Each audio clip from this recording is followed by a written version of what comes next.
Et bonjour à tous, ici Cal, bienvenue sur cette nouvelle vidéo dédiée à Final Fantasy, et plus précisément Final Fantasy XVI. Alors, l'ami Nostalgique a sorti une vidéo sur Final Fantasy XVI. Final Fantasy XVI sera différent.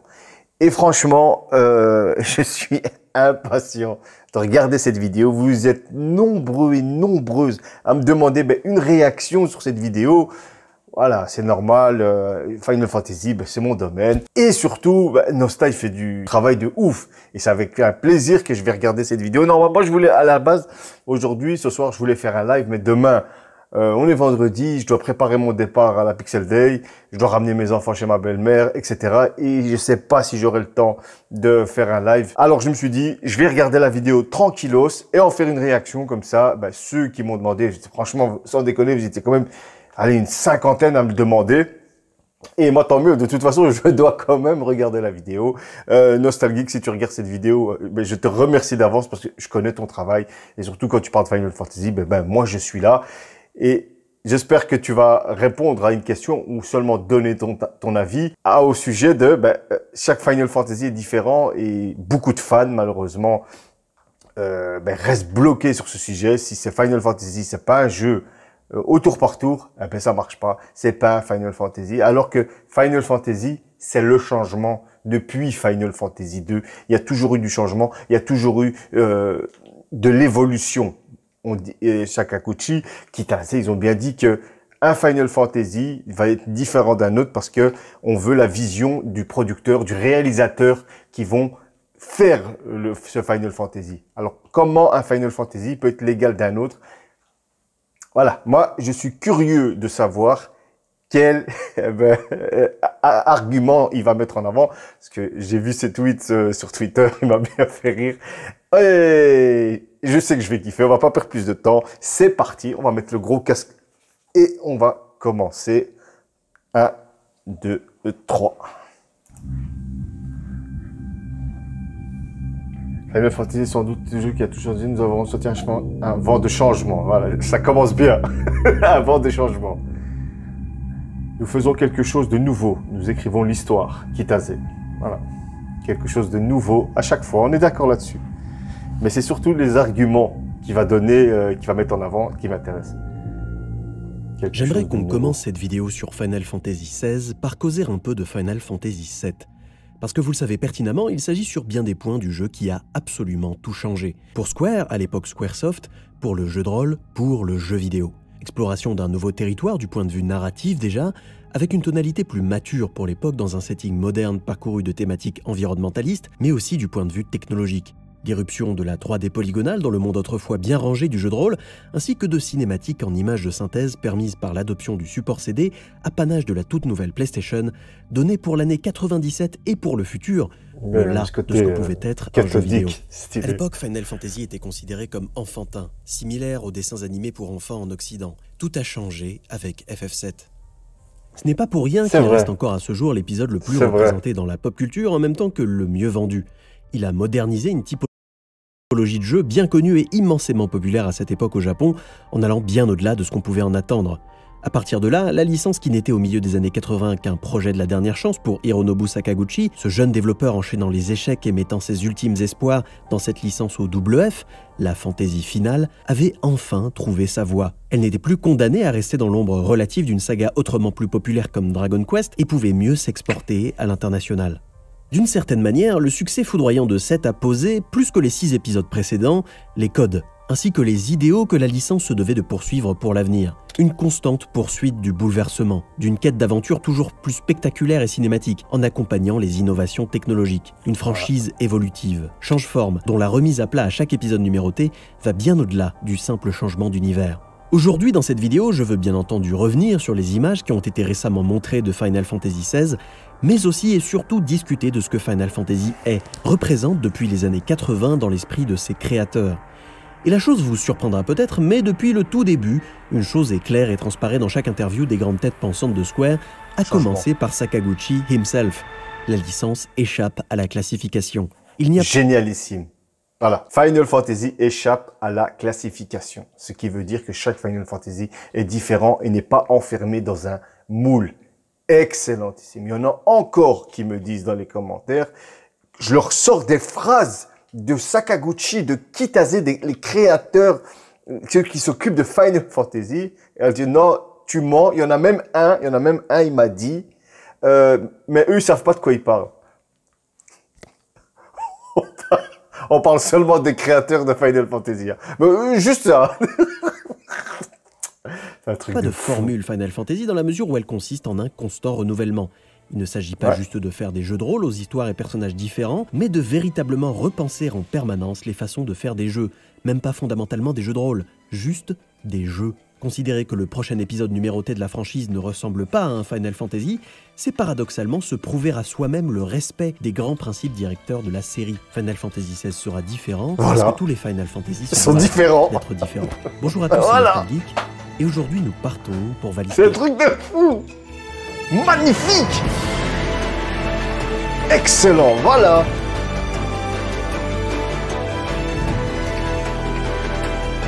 Ah, il a mis bien les musiques, hein, les amis. Oh, ça va être stylé, ça va être stylé!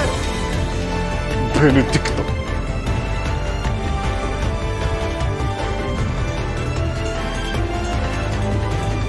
J'aime bien le côté qu'il a donné à l'image.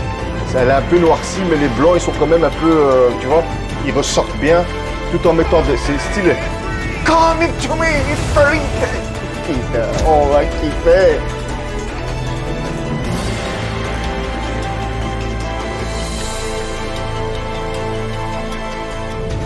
Nostalgique, magnifique. Ouf, cette musique.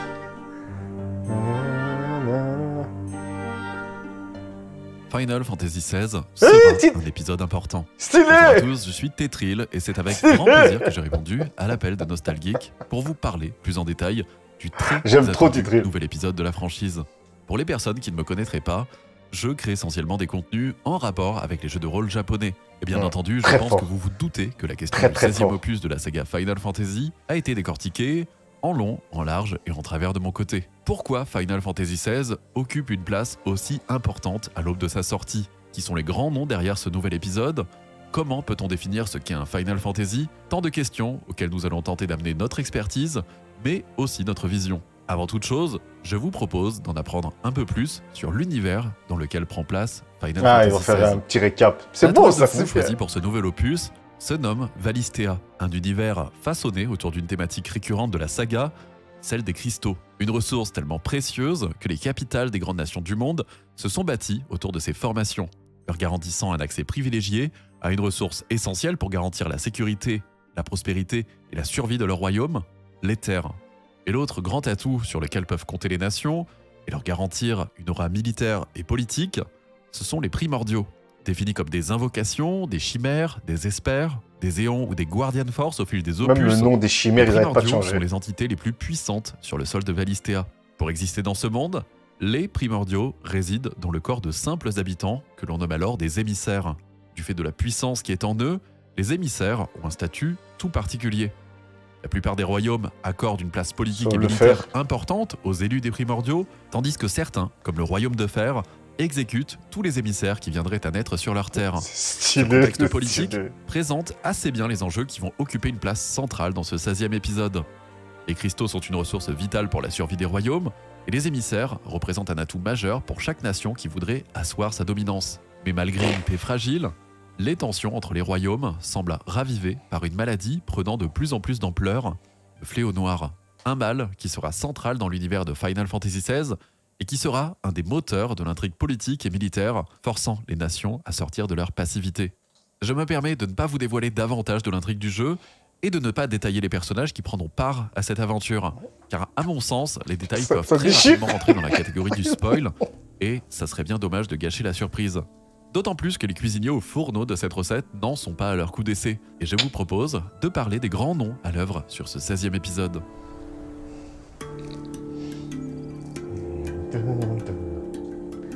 Si vous avez déjà regardé la multitude de previews qui ont inondé les internets ces derniers jours, vous savez probablement que 16 est avant tout une rencontre de talents venant de chez Square, mais pas que. Parler de ces différentes figures fortes qui ont structuré le développement, c'est aussi pouvoir comprendre, expliquer un certain nombre de choix créatifs qui ont pu être effectués sur le jeu final. Le couple Naoki Yoshida et Hiroshi Takai à la production et direction respectivement a premièrement beaucoup de sens. Il s'agit de deux personnes bien connues par les aficionados de 14, des figures appartenant à la Business Unit 3 Takai, et possédant les monstre. facultés de mener une barque aux envergures pareilles d'un point A à Z, sans trop d'encombre, en fixant des attentes et un scope raisonnable. Ils sont à la tête de l'équipe qui sera parvenue à redonner vie à l'un des échecs les plus retentissants de toute l'histoire de Square Enix.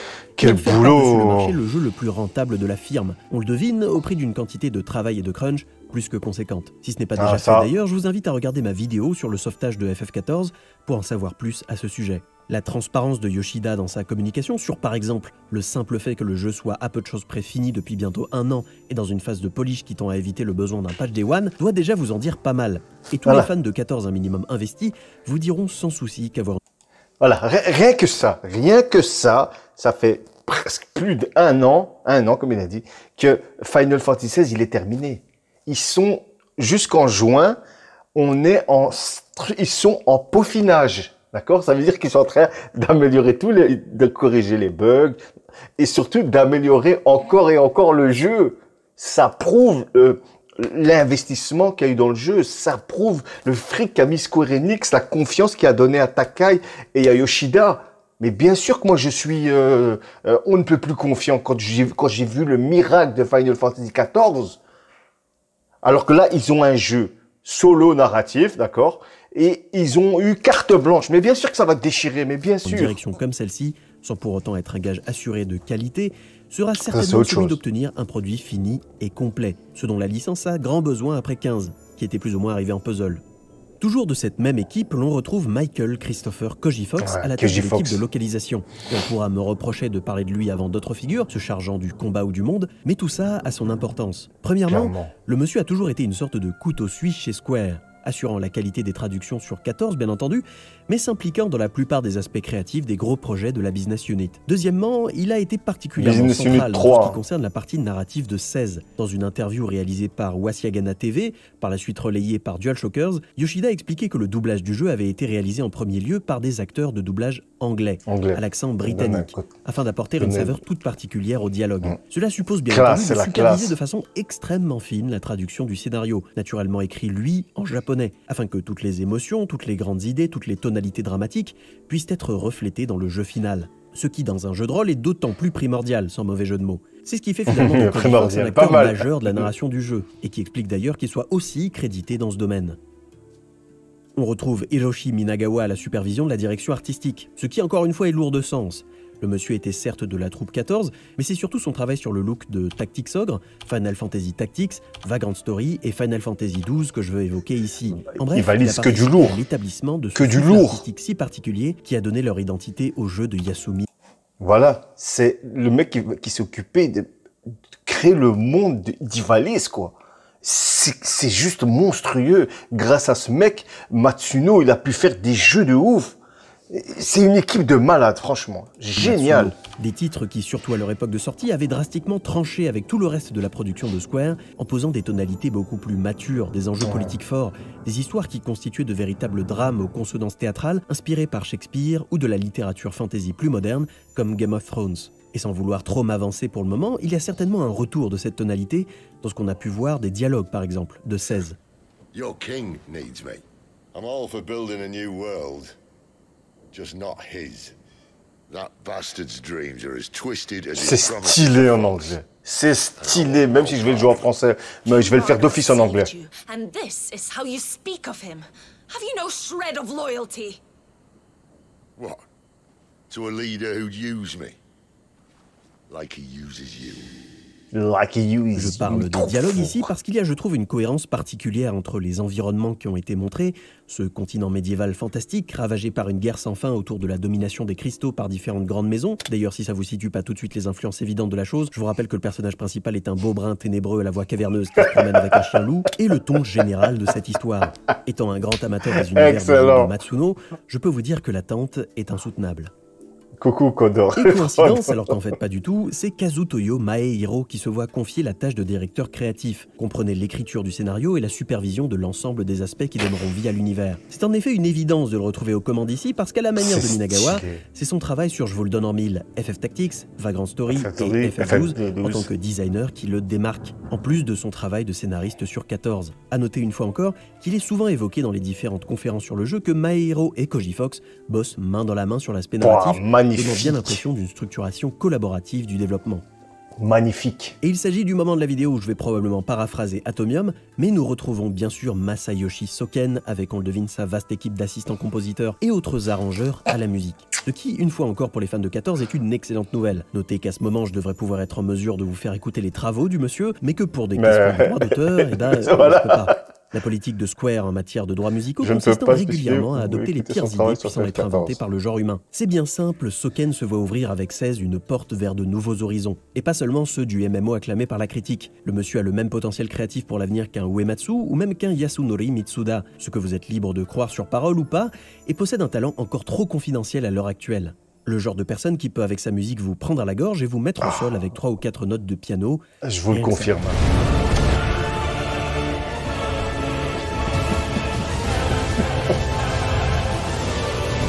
C'est excellent.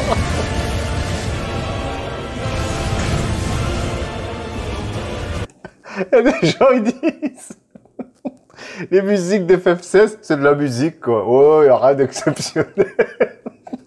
Il n'y a pas d'épique, il n'y a pas d'épicness, il n'y a pas d'épicness. J'ai envie de pleurer, mais j'ai la haine, mais c'est puissant. Mon Dieu, j'espère qu'FF16 il va tout déchirer. Normalement oui. La musique, écoutez-moi ça. Écoutez-moi ça.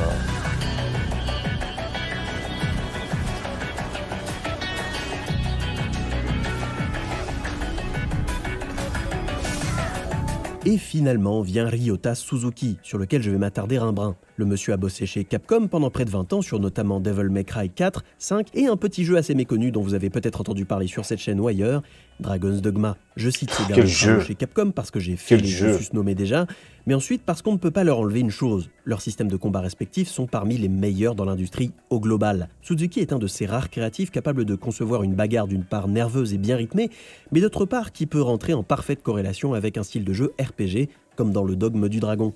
Il se trouve que le monsieur avait été en 2020 débauché chez Capcom par Square pour donner vie à ce qu'allait devenir par la suite ce fameux système de combat orienté full action de FF16. Et j'entends déjà un trentenaire tapoter frénétiquement sur son clavier dans les commentaires pour m'expliquer qu'un tel système de combat par une telle figure de l'industrie n'a rien à faire dans du Final Fantasy et qu'il est très intelligent. Et je vous promets qu'on y reviendra plus tard dans la vidéo. Pour l'heure, ce qu'on peut tirer de ce système est bien entendu l'abandon de toute forme de vestige de tour par tour, à l'image d'une jauge ATB comme dans FF7 Remake, et la mise en avant de quelque chose d'entièrement nouveau dans la licence, le pari assumé du temps réel. Des attaques de base sur lesquelles l'on pourra superposer l'utilisation de différentes compétences de magie par exemple, recourant à divers éléments, un système d'esquive dont la fenêtre pourra être agrandie par une foultitude d'options d'accessibilité bienvenues, et des combats de boss mettant un accent très aigu sur le spectaculaire et le cinématique. Chaque école de magie en quelque sorte sera liée à une figure de primordiale, le feu pour Ifrit, le vent pour Garuda, vous me suivez. Notez qu'il ne s'agit pas pour moi à ce stade de rentrer dans un détail extrême s'agissant des combos et autres, puisque déjà d'autres previews à l'instar de celle d'Atomium le font à la perfection, et que je compte de base vous reparler du jeu plus tard cette année.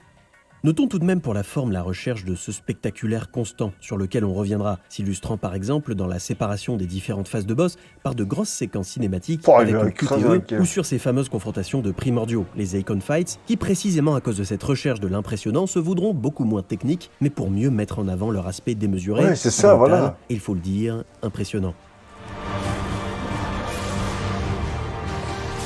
La musique quoi, putain, quelle musique de ouf. FF15. En bref, c'est selon moi une véritable dream team de vétérans qui se chargent des différents aspects de ce que sera Final Fantasy XVI. Des gens ayant bossé sur ce qui sont selon moi des jeux aussi atypiques que mémorables de Square ou non. Et il sera, une fois le jeu sorti, assez intéressant de voir si oui ou non ces influences auront transparu dans Valisthea. Ce qui est honnêtement tout ce que je souhaite au jeu. Ah, moi aussi. De l'importance de FF16. FF16 est une suite logique dans l'évolution de Final Fantasy. À l'aube de sa sortie, une place toute particulière dans la saga. Si chaque opus numéroté a toujours su créer l'événement, cette fois-ci, l'enjeu est tout autre. car il est bien loin le temps de l'unanimité. Pour les joueurs qui ont connu comme moi la saga aux alentours de sa grandeur critique, qui allait de pair avec un âge d'or du JRPG, aujourd'hui, cette unanimité n'est plus si acquise. Prenez la perspective des joueurs nés dans les années 2000 et qui ont atteint l'âge de tenir une manette avec Final Fantasy XII, un opus au parcours de développement tumultueux et à la critique divisée. À cette époque, l'accueil de la presse et des joueurs n'était plus dans le même climat de confiance. Ouais, clairement. Un climat qui s'est d'ailleurs fissuré une nouvelle fois avec les critiques faites sur la complexité du 13e épisode et du développement couvert de rustines du 15e opus. Entre-temps, il reste un seul espoir et une seule critique unanime, celle du 14e Final Fantasy, qui, contrairement aux autres épisodes, a su, lui, trouver son sauveur. Il est donc on ne peut plus logique de voir en Naoki Yoshida une évidence pour Square Enix. Grâce au succès critique de la renaissance de Final Fantasy XIV, de nombreux joueurs ont choisi cet opus comme point de départ de la saga. Et c'est même pas question, pour moi, hein, bien sûr, hein, c'est même pas question que Yoshida, il a seulement sauvé Final Fantasy XIV. Il l'a sauvé, clairement, mais il l'a bonifié. Il l'a fait pendant 10 ans du contenu, mais d'une qualité folle, d'une qualité constante. Quand tu compares, par exemple, moi, je suis joueur de MMO, quand je joue à World of Warcraft, quasi, les extensions, quasi 1 sur 2, c'était de la merde. C'était pourri, avec des systèmes de jeu merdiques. Et alors que FF14, ils ont réussi pendant 10 ans, à faire un suivi, mais juste exceptionnel. Une histoire qui t'accroche, des personnages épiques, et la musique. Et surtout dans un système de gameplay qui ne te perd pas avec chaque extension. Je donne un exemple, par exemple, World of Warcraft, à chaque extension, t'as une nouvelle façon de jouer. Ça veut dire tout ce qui s'est passé avant, tu effaces. Tous les systèmes qui étaient bien, par exemple, pour ceux qui connaissent Légion, avec les armes prodigieuses et tout, c'était stylé.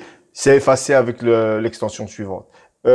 Battle for Azeroth est sorti, le système il a changé, et ben avec la suivante, ça va changer. Alors que non, Final Fantasy XIV, c'est constant, et tout le contenu qui était dans les autres extensions, tu peux de nouveau les refaire. C'est du jeu qui n'est pas perdu, c'est des outils qui ne sont pas perdus. Et ça, c'est excellent, je félicite Yoshida, parce que les gens, ils pensent que seulement ben ouais, il a sauvé Final Fantasy XIV. Non, non, non. Après, il y a le boulot constant. Après, il y a la qualité qui suit, après 10 ans. S'il vous plaît. Hein. Confier les rênes du développement à Yoshi-P est un choix finalement assez logique pour Square Enix, qui souhaite forcément vendre son jeu au plus grand nombre, mais aussi redorer l'image de marque de sa saga la plus célèbre. Avant de terminer cette partie de la vidéo, centrée sur la présentation des différentes caractéristiques du titre, je voudrais m'attarder sur 2 aspects. La technique, premièrement, et la structuration du monde, ensuite. En tout premier lieu, il y a toujours à l'heure actuelle un doute planant dans le cosmos s'agissant de la technologie derrière 16. Tout cela n'étant d'ailleurs pas aidé par le fait que d'une part la trilogie 7 Remake tourne déjà et tournera à l'avenir sur une base d'Unreal Engine, et que Square vient, après un certain fiasco dont on a déjà parlé sur la chaîne, de fermer le studio Luminous, entraînant, on le devine, une mise au rebut du moteur éponyme créé pour donner naissance à Final Fantasy XV. Alors, sur quoi tournera 16 ?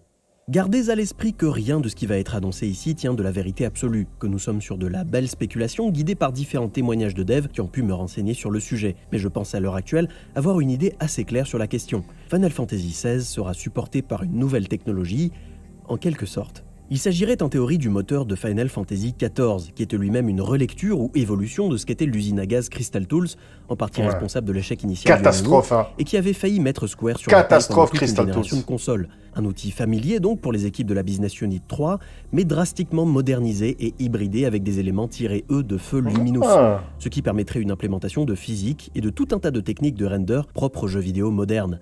Cette intense hybridation aurait donné en interne un nouveau moteur qui porterait le nom de Radec, trademarqué en fin d'année par Square.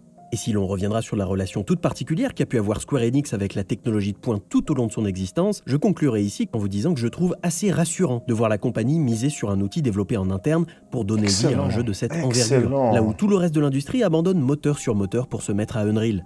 C'est un signe de confiance dans la capacité des équipes à rivaliser avec d'autres AAA du médium sur le plan de la fidélité graphique. Et il faut le dire, ce qu'on a pu voir jusqu'ici n'a pas à pâlir face au ténor de l'action RPG. D'ailleurs, c'est l'occasion d'enfin évoquer la structure de Valistea. Si l'on part de la base, 16 ne sera pas un open world. Il s'agira d'un jeu organisé autour de quelques zones semi-ouvertes, mais relativement dirigistes, que l'on pourra toutefois revisiter pour farmer ou effectuer des quêtes. Zones ponctuées de donjons, eux tout à fait linéaires cette fois-ci, comme on avait pu le constater dans les previews. Ces derniers étant une succession de couloirs saupoudrés de confrontations et rythmés par des boss et autres mini-boss. C'est normal. Si, par exemple, si on essaie de comprendre, on essaie de revoir tout ce qu'on nous a dit. Final Fantasy VII, Yoshida et son équipe, ils ont dit, on veut vraiment vous raconter une histoire. D'accord? On veut vraiment avoir des personnages attachants, une trame scénaristique qui nous tient en haleine. Tu peux pas faire ça avec un monde ouvert. Tout le monde n'est pas CD Projekt Red et tout le monde ne peut pas faire The Witcher. Alors, comme disent certains, la facilité. Ouais, ben, ils font pas d'open world. Je m'en bats les couilles de l'open world.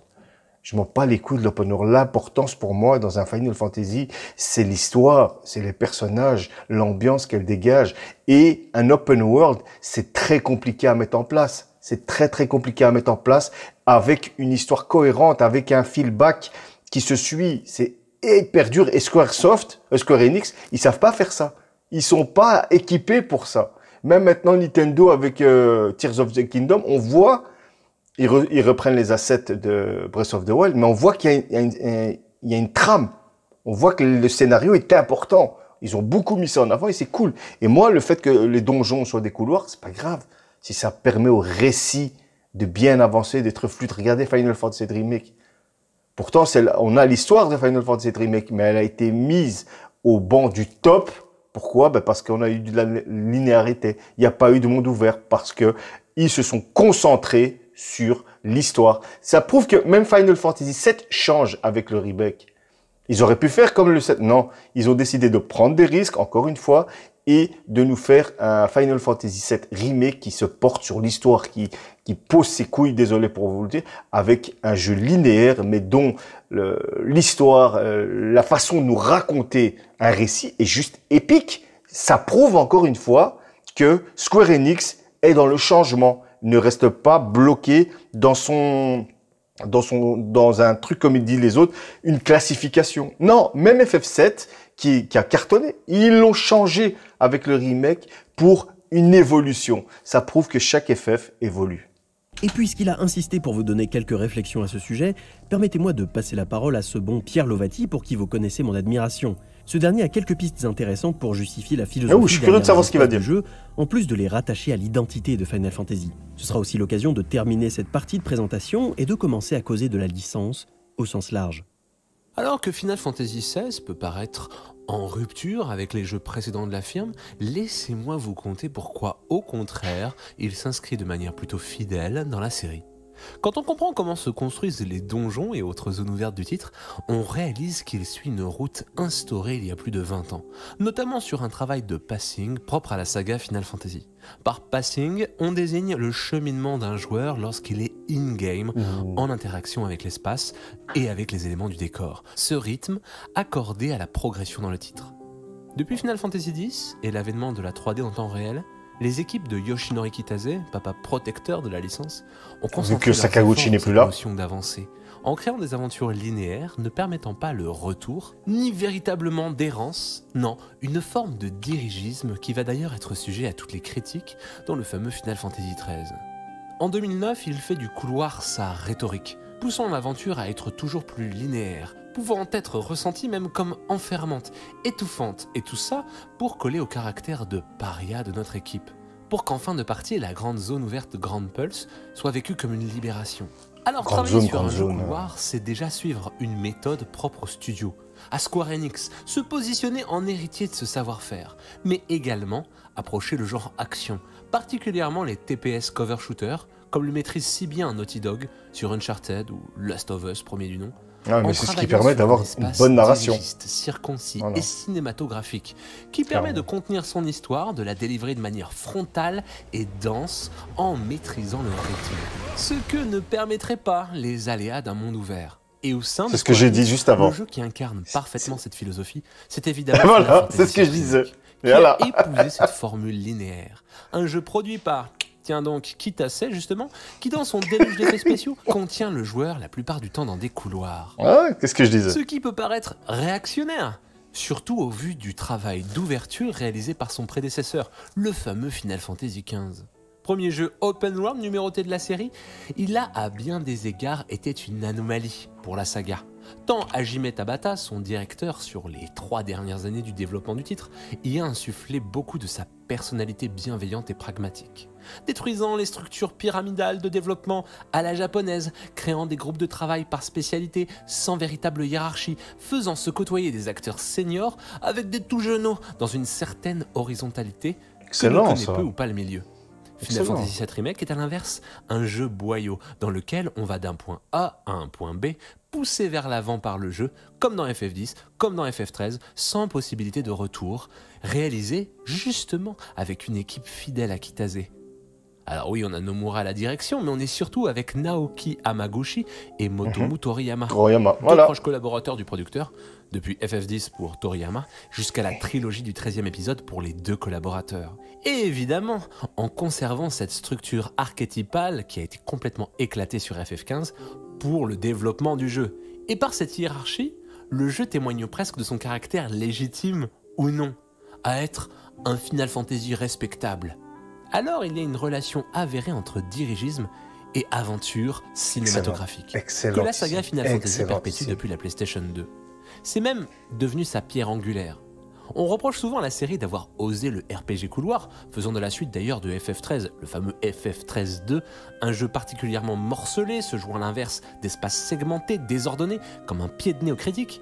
Et ce fut la même chose sur les grandes ouvertes de Lightning Returns, le 3e volet. Aussi, on peut imaginer que Yoshi-P et ses équipes auraient pu faire fi de tout cela. Mais non, ils ont choisi la linéarité pour continuer d'explorer ce sillon spatial raconter une histoire devenu canonique pour la série. Car 1. Ils respectent les modèles des jeux numérotés, réalisés par les têtes pensantes historiques de Square Enix. 2. Ils s'affilient visuellement au genre action. Ah tiens donc, God of War Ragnarok est sorti il y a quelques mois. Et qu'enfin 3, il permet de délivrer une histoire sans encombre, de créer une grande dramaturgie. Un spectacle maîtrisé, à la fois pyrotechnique et narratif. C'est ce que je disais juste avant. De gérer tous les écueils que peuvent engendrer la réalisation d'un vaste monde ouvert. Ça peut paraître fou de dire ça, quand on écoute les critiques récurrentes à l'encontre de ces images, mais d'un point de vue purement spatial, il est une suite logique aux productions de Square Enix. Et dans cette maîtrise de l'espace, sûrement la poursuite de l'écriture d'un testament. Parce que une des critiques des gens, en fait, ça dépend parce que le gros problème, très très gros problème avec la communauté de Final Fantasy, en fait, hein, je le remarque cette année surtout, c'est qu'il n'y a pas de communauté. Il y a plusieurs communautés Final Fantasy. C'est pour ça que, surtout chez les FR, hein, parce que chez les Américains, on voit qu'il y a un bloc, un bon gros bloc.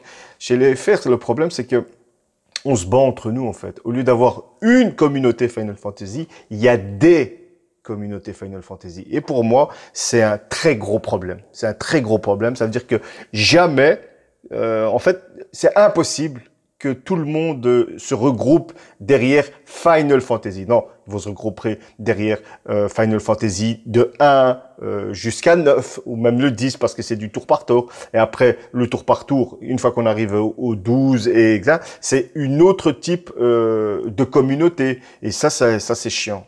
Et je vous avoue, c'est très très très fatigant de jongler, moi en tant que youtubeur spécialisé Final Fantasy, de jongler entre toutes ces communautés. Et des fois même c'est éreintant, je vais pas le mentir. Parce que tu peux pas satisfaire tout le monde, et clairement tout le monde ne sera pas satisfait, parce qu'une fois que Final Fantasy XVI va sortir, il y aura comme d'habitude dans tous les opus, il y aura des déçus.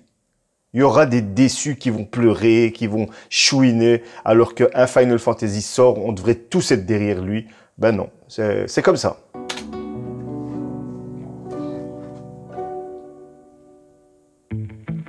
L'identité de FF16.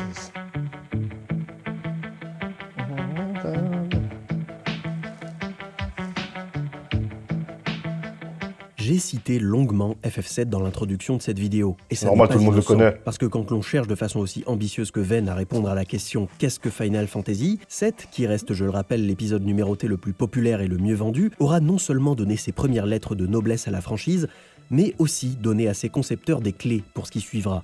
Une philosophie créative de laquelle des grandes figures parlent depuis près de 30 ans d'ailleurs. Face à des hordes de fans aux attachements pluriels à différents jeux de différentes époques, parce que oui, il n'y a pas qu'une seule communauté FF, mais des communautés FF. Ah ben voilà. Je l'ai dit ou pas? Voilà. T'arrives à un cheminement logique.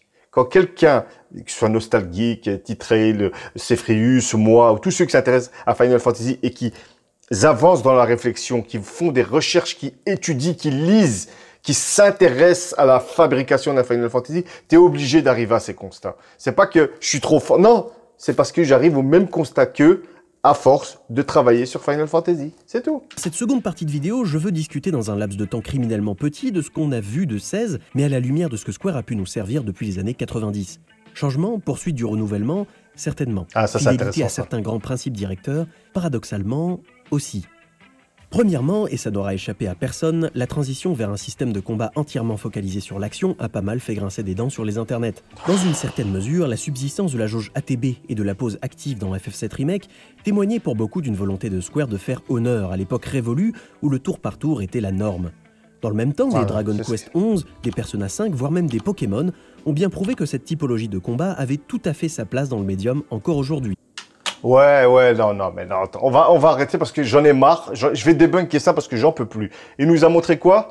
C'est pas lui que je critique, hein, c'est les gens qui disent ça. Ouais, mais regarde Dragon Quest, Persona, etc., etc.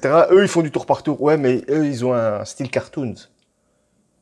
Final Fantasy, Dragon Quest 11, c'est quasi du shell shading.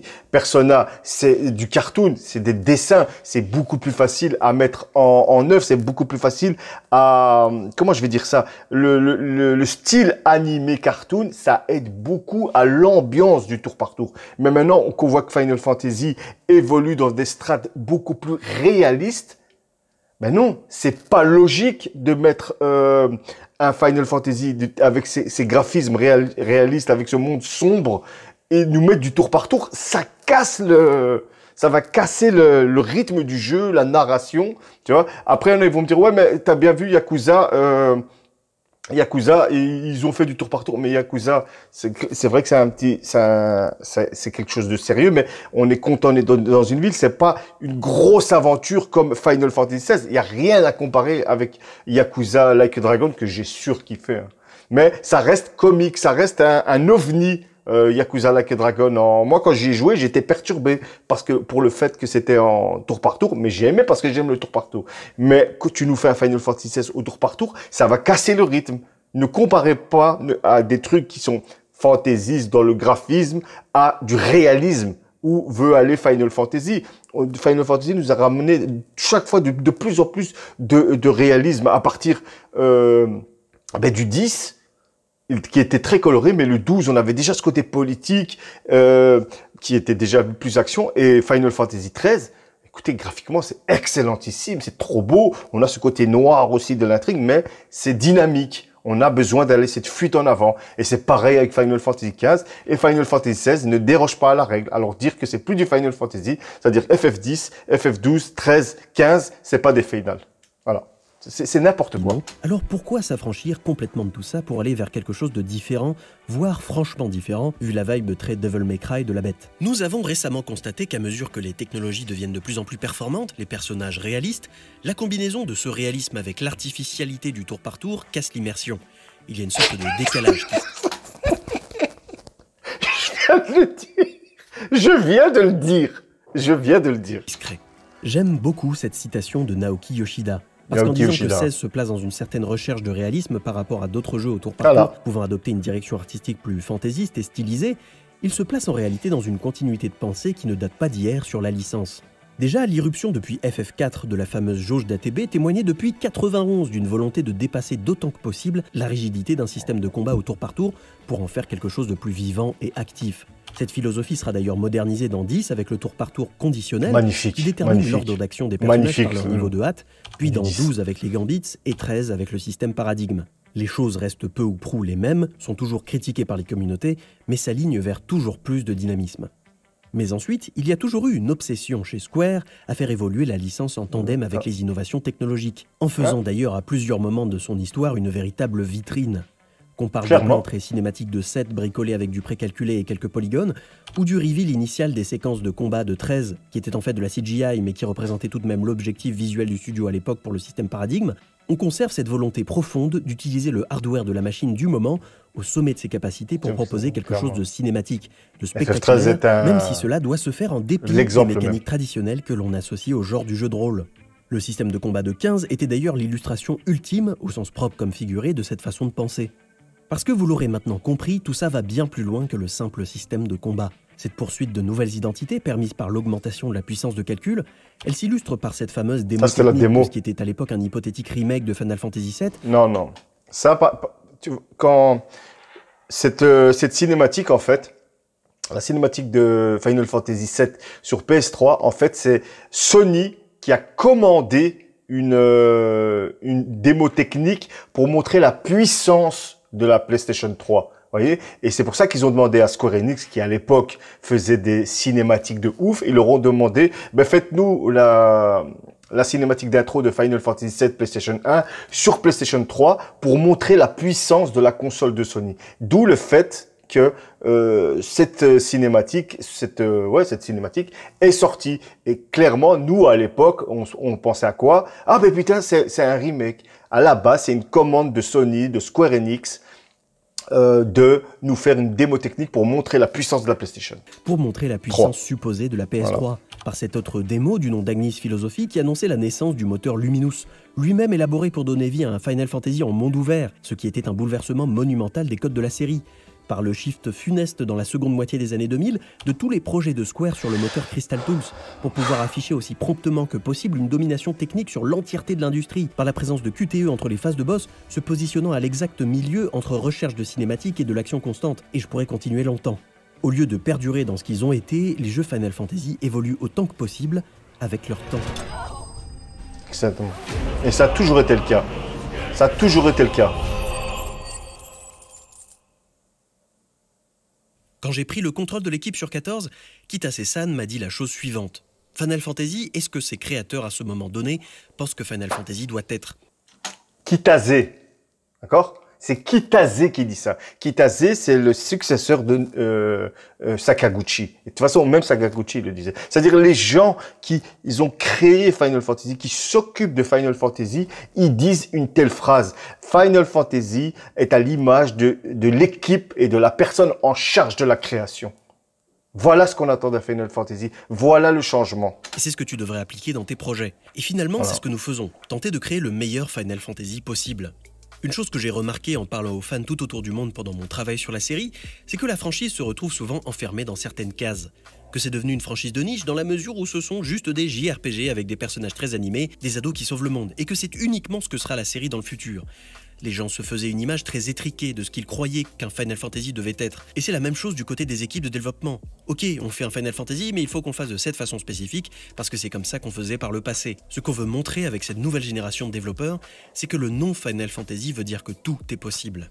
Voilà. Et là, vous devez commencer à comprendre où je veux en venir avec J'ai des frissons. Final Fantasy, ça ne veut pas dire du tour par tour. Ça ne veut pas dire de la 2D ou de la 3D, ça ne veut même pas dire monde ouvert ou monde linéaire. Pour citer Sakaguchi lui-même au début des années 2000, la vraie définition de Final Fantasy est de continuer à se trouver des défis. Et tout ça devrait selon moi être un véritable sujet de réjouissance à l'heure où la tendance du jeu AAA en est au monde ouvert avec mécanique live service et loot coloré aux différents niveaux de puissance et où l'on a l'impression de manger absolument la même chose chaque année. Même chose du point de vue technique, à l'heure où l'entièreté de ce même marché se tourne uniformément vers l'Unreal Engine 5. Mais si je vous disais que non seulement les créateurs de la licence n'ont jamais souhaité enfermer des jeux dans des systèmes donnés, mais que cette liberté créative allait encore plus loin. Lorsque les embargos ont été levés sur les previews, une d'entre elles aura fait significativement plus de bruit que les autres, celle de Skill Up. Dans cette dernière, l'intéressé avait eu le malheur d'évoquer la notion du genre JRPG à Naoki Yoshida, ce à quoi ce dernier avait répondu que d'une part, l'équipe de développement ne désirait pas raisonner en termes de JRPG mais simplement de RPG, mais en plus de tout ça que depuis 30 ans, le terme, s'il était entré dans le langage du JV en Occident, était très mal vu dans le milieu du développement japonais. Car oui, pour beaucoup d'entre nous, la notion de JRPG renvoie traditionnellement à certaines caractéristiques bien précises. Le tour par tour ou des vestiges systémiques de celui-ci, cette quête de puissance pour aller vaincre des ennemis mystiques en compagnie d'une bande de potes, une tonalité peut-être plus légère qu'un western RPG, davantage inspiré de façon générale par de la dark fantasy par exemple, tout cela nous permettait de compartimenter des jeux de façon plus ou moins propre. Quand Motomu Toriyama, réalisateur de FF13, était interrogé sur le genre du jeu qu'il développait, il avait répondu que ce n'est pas un RPG traditionnel dans le sens où vous n'êtes pas un aventurier qui arrive dans un village, achète des objets et se prépare à sortir tuer des monstres avant de finalement revenir et de faire de nouveaux achats. Voilà. Nous ne suivons pas ce modèle traditionnel et nous ne voulons pas 2010. catégoriser le jeu en tant que RPG japonais ou 2010, occidental, les gars, ni l'inscrire 2010. dans un moule donné. C'est au moment où le réalisateur planifie un nouveau Final Fantasy qu'il peut choisir de faire un système de combat en ATB ou en temps réel selon son intuition. Quel que soit son choix, nous attendons de lui qu'il soit visionnaire, qu'il ait le regard tourné vers l'avenir, qu'il essaie de trouver la bonne direction pour le prochain épisode, et qu'il utilise le bon système de combat pour concrétiser cette vision, déclarait le producteur Shinji Hashimoto à SG Café en 2014. Dernière citation, issue comme les précédentes d'un éditorial pour FF World écrit par Jérémy Karmarek, auteur notamment de la légende FF13 et FF15 chez Third Edition, qui aura grandement guidé l'écriture de cette vidéo. Parler de RPG, d'action RPG ou que sais-je encore, ça n'a finalement plus beaucoup de sens. Ce n'est pas le jeu qui doit s'adapter au nom du genre, mais le nom du genre qui doit s'adapter au jeu. Sinon, aucune évolution n'est possible. Clairement, voilà. Moi, je suis tout à fait d'accord avec ça. J'ai tellement étudié Final Fantasy, je me suis tellement donné à fond durant ces bientôt 5 années sur YouTube que je ne peux qu'arriver à cette conclusion. Parce que moi, je dois donner du concret. D'accord? Quand je fais une vidéo, je dois donner du concret. Les fans, en fait, eux, ils sont là avec leur ressenti, ils sont là avec leurs souvenirs et ils ne sortent pas de cette bulle, ils sont classifiés.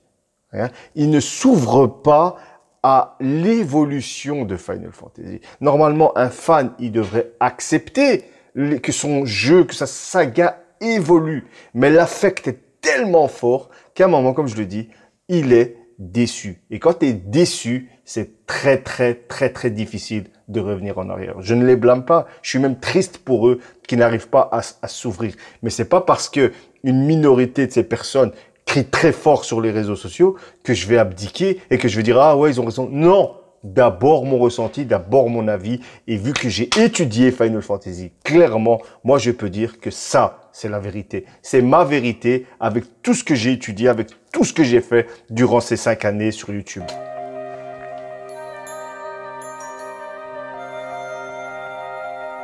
Et de ce faisceau de témoignages doit probablement sortir une tendance pour vous qui regardez cette vidéo. Même la simple notion de jeu de rôle, de RPG, a été au fil des années chez Square abordée non pas en tant que limite, mais plutôt comme terrain d'expérimentation. Après tout, oui, de nos jours, le genre du RPG s'est tellement densifié et diversifié qu'il ne veut finalement plus dire grand-chose. Si des termes comme JRPG, Western RPG, CRPG ou Action RPG existent, c'est pour pallier l'explosion des sous-genres de jeux qui nous permettent tous d'une façon ou d'une autre d'avoir une maîtrise plus ou moins poussée de la progression de notre personnage. Et précisément, je trouve cela particulièrement intéressant que les développeurs de ces jeux aient toujours abordé la notion de façon extrêmement laxiste, quitte à mettre un pied en dehors de la définition de base. Alors finalement, que doit être un Final Fantasy, à l'heure où la simple notion de jeu de rôle est absurdement diluée dans plus de sous-genres qu'on ne peut compter, que la notion de jeu de rôle à la japonaise est en fait complètement vide de sens pour les créateurs de ces jeux, et que les attentes du public n'arrivent pas à se positionner? Ma réponse sera simplement qu'ils doivent être des jeux ambitieux et surprenants. Et là, on pourra me rétorquer que FF7 Remake prend le contre-pied de cette philosophie en exploitant plutôt le souvenir et la nostalgie, ce à quoi je répondrai de regarder la direction que prend la narration des remakes pour l'avenir. Et je pense qu'il serait plus sain pour nous tous, amateurs et autres fans obsédés de la franchise, d'intégrer tout cela en réalisant la chance que c'est dans le jeu vidéo tel qu'il est aujourd'hui. Que si 7 avait été critiqué parce que trop versé dans la SF, 8 pour son level scaling, 9 pour son prétendu manque d'originalité, 10 pour sa linéarité et son absence de world map, 11 et 14 pour leur dimension online, 12 pour son système de combat hybride, 13 pour les mêmes raisons que 10 et finalement 15 pour tout un tas de choses, c'est précisément parce qu'il s'inscrivait dans cette constante remise en question de ce qui fait le sel de la franchise. Il n'est pas question ici de juger ce qu'est un bon ou un mauvais opus de la saga, ou encore de quel jeu mériterait d'être qualifié de vrai Final Fantasy. Ces débats qui se multiplient sur les réseaux à l'aube de la sortie du nouvel opus ne soulignent en réalité qu'une seule chose: Final Fantasy est une saga pleine de diversité qui n'a pas pour vocation de faire l'unanimité à chaque fois, là où certains ne jugent que par le 7e opus, d'autres lui préféreront le 4e, le 10e ou encore même le 14e épisode. Et il est contre-productif et même voué à l'échec de vouloir à tout prix tisser des liens entre les épisodes. C'est pour ça que sur ma chaîne, j'ai pas voulu me spécialiser que dans un Final Fantasy. J'aurais très bien pu me spécialiser que dans FF10, vu que c'est mon préféré, ou FF8. Non, parce que je voulais en découvrir plus sur Final Fantasy. Je voulais voir la puissance de cette saga. Et c'est pour ça que moi, j'adore parler de tous les Final Fantasy. Clairement, on aura tous nos préférences, c'est normal, on a tous notre FF préféré, notre FF qui nous a touchés. Mais le principal, c'est quoi? C'est de voir la saga Final Fantasy dans son ensemble. Qu'est-ce que nous propose chaque équipe de développement, chaque réalisateur, chaque musique de Final Fantasy? Qu'est-ce que nous raconte cet opus de Final Fantasy? C'est ça qui est intéressant. Et non pas de rester cloîtrés dans nos cocons. Oh non, FF7 c'est le meilleur. Oh non, c'est FF9 le meilleur. Tout le reste, non, ça a changé. Ouais, s'il vous plaît. S'il vous plaît. On a la chance d'avoir une saga de jeux vidéo qui n'arrête pas de se renouveler, des fois dans le mal, des fois pas bien fait, des fois excellentissime. Après, c'est une question de goût. C'est une question de goût. De par son statut de réinvention constante, la saga a connu plusieurs grandes étapes de sa vie. De sa naissance annoncée comme une ultime tentative, jusqu'à l'apogée de sa formule 2D avec le 6e opus, sa réinvention en 3 dimensions sur l'ère PlayStation 1 et 2, puis la plongée de Squaresoft dans une période où l'entreprise n'est plus leader de son domaine. Final Fantasy est une saga de réinvention. Ce 16e opus constitue une suite logique de cette évolution. Clairement, Car je la suis tout à fait constante, d'accord avec ça. c'est le changement. Oh, génial, Tetril, génial, mais il a tout dit. Il a tout dit, c'est génialissime, bordel de Dieu. Magnifique, magnifique, j'adore les vidéos comme ça, travailler les vidéos réfléchies. On voit qu'ils ont été dans le fond des choses, on voit qu'il y a eu une étude, qu'il y a une réflexion génialissime. C'est pas une vidéo qui est parlée qu'avec du ressenti, qu'avec du... Non, non, c'est une vidéo, elle te pose les... cache. Non, Final Fantasy, c'est ça. Ça a été étudié comme ça a été créé comme ça. Les développeurs, les réalisateurs ont dit ça, ça, ça. C'est du concret. Tu ne peux pas aller contre ce qu'ils ont dit. Tu ne peux pas, car ils t'ont donné des preuves, ils t'ont donné du concret. Et c'est pas de l'affectif. Et j'ai pas entendu de l'affective là-dedans. J'ai seulement entendu des faits. Point barre. Et ça déglingue ça. Et il devrait y avoir beaucoup plus de vidéos comme ça dans la communauté, dans les communautés Final Fantasy.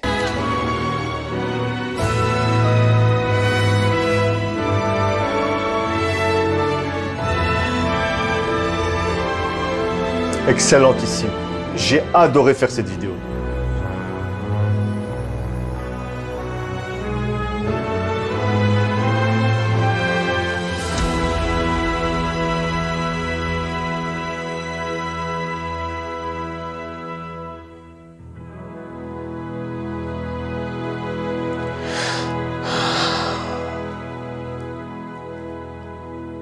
Pour 52 Si cette minutes de vidéo vous vidéo. a plu, vous savez quoi faire. Je veux bien entendu remercier chaleureusement Tetril et Pierre qui ont participé à son élaboration.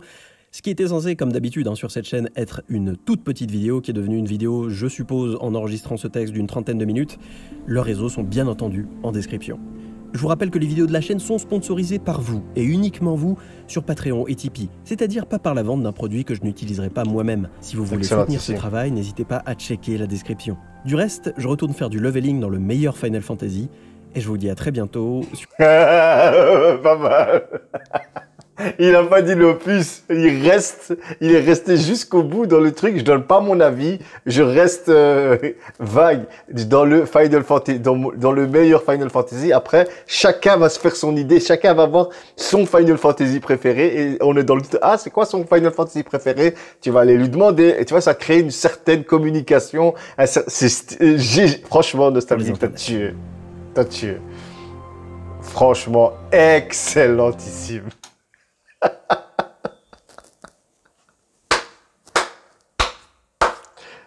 J'ai pris mon pied de ouf. J'ai pris mon pied de ouf. Moi, je vais être clair avec vous. Ce genre de vidéo, je peux pas faire ce genre de vidéo. Parce qu'il y en a beaucoup qui sont venus me dire, ouais, pourquoi tu fais pas des vidéos comme ça, comme il fait Nostalgie. Regardez.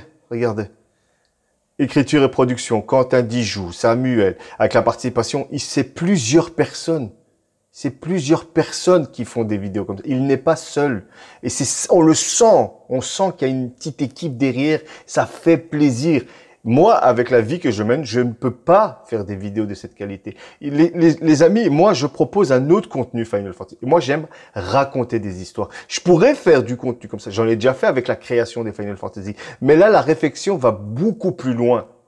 Et comme il a dit, lui, il a Patreon, il a Tipeee, et ça lui permet de faire ses vidéos. Moi, j'ai une vie de famille à côté, j'ai un boulot, je vous fais vivre Final Fantasy à travers ma vision des choses, tu vois. Et moi, pour le moment, dans ma vie actuelle, je ne peux pas faire des vidéos comme ça. Comme ça, on clôture le débat. Et ce qu'il y en a, ils m'ont dit, après cette vidéo, il y en a, phase 3, mais c'est méchant dedans, ils me disent... Ouais, franchement, regarde la vidéo de Nostalgeek, tu devrais en prendre la graine et carrément, tu devrais arrêter ta chaîne parce que cette vidéo d'FF16, elle vaut toutes tes vidéos de ta chaîne. Mais qu'est-ce que tu veux répondre à ça? Moi, je n'ai rien à voir avec Nostalgeek. Moi, Final Fantasy, je le prends dans son global. J'explique beaucoup de choses. Moi, je sais surtout raconter des histoires, vous transmettre ma passion. Nostalgeek, lui, il est carré. Il a un texte, il a un sujet, il va le travailler à crever. Et c'est ça qui est génial. Et moi, c'est une autre partie de Final Fantasy que j'aime. La création, on a plus d'infos. Tout ce qu'il a dit, allez, 85%, je connais déjà, mais j'ai appris des choses dans cette vidéo. J'ai passé un très bon moment. Je suis à 55 minutes de vidéo et dommage que la vidéo, elle est finie. Mais voilà, pour vous dire que excellentissime. Je te félicite, Nostalgeek. Et si un jour, tu veux faire des vidéos avec moi sur Final Fantasy, j'en serai très, très honoré. Tetril, excellentissime. J'adore ce YouTuber. Il fait beaucoup de Twitch aussi. Mais lui, il est spécialisé dans les RPG japonais. Lui, il est spécialisé là-dedans. Et il fait beaucoup de Twitch aussi. Et par contre, Pierre et Lovita, ça, je connais pas. Je vais aller checker un peu. Mais voilà, c'était Cal. J'espère que cette vidéo elle vous a plu. En tout cas, moi, j'ai pris mon pied. C'est ça, Final Fantasy. J'adore. Un grand merci à toi, Nostalgeek. Et un grand merci à vous pour votre participation dans les commentaires, dans les pouces, dans les abonnements. Un 1000 merci à vous. Allez, on va arrêter avant de faire 1 heure de vidéo. C'était Cal et je vous dis à une prochaine fois sur une autre vidéo Final Fantasy. Ciao.